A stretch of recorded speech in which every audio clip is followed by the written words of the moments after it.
Jadi waktu lagi scrolling beranda Facebook, gua berakhir di sebuah postingan ini. Jadi kita akan bahas ini ya kan dari sebuah grup yang gua temukan semua tentang Jepang. Ini info tentang Jepang kayaknya.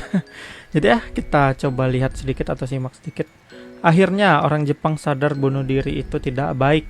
Kini mereka memilih cara baru yaitu menghilang tanpa jejak. Cukup menarik sih. Ini maksudnya gimana gitu? Di Jepang saat ini ada banyak kasus orang hilang, namun bukan menghilang karena ditembak sama Soe, tapi mereka sengaja disembunyikan dengan identitas baru. Fenomena ini disebut Johatsu. Jadi Johatsu ya nama fenomenanya. Jadi mereka ngeganti identitas. Ini udah kayak plot film aja ya kan, kita sering ngeliat di film itu yang kayak gini. Ini ada lanjutannya, banyak orang depresi kini memilih melakukan Johatsu alih-alih bunuh diri. Dalam praktiknya ada perusahaan khusus yang menangani hal ini. Orang-orang cukup mendaftar dan membayar. Selebihnya perusahaan tersebut yang akan mengurus. Dan ini adalah yang terakhirnya. Mereka akan dibuatkan nama baru dan dipindahkan ke kota lain. Bahkan ada yang melakukan operasi plastik agar tidak dikenali.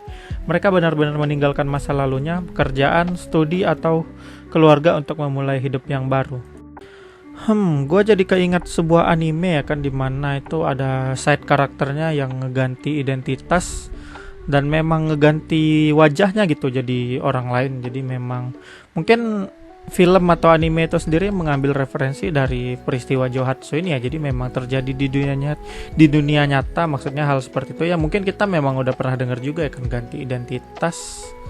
Ya kayaknya di Jepang malah semakin populer hal kayak gitu berdasarkan yang kita baca itu barusan ya.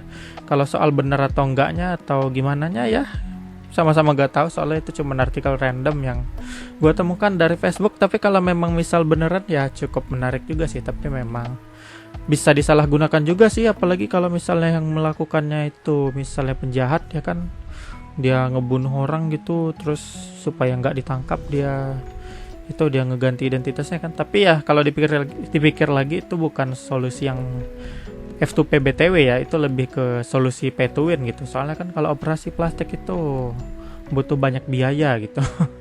Jadi memang ya itu hanya khusus untuk orang yang pay to win kayaknya. Jadi gimana tanggapan kalian mengenai hal itu? Silahkan tuliskan di komentar dan sekian dulu, bye bye.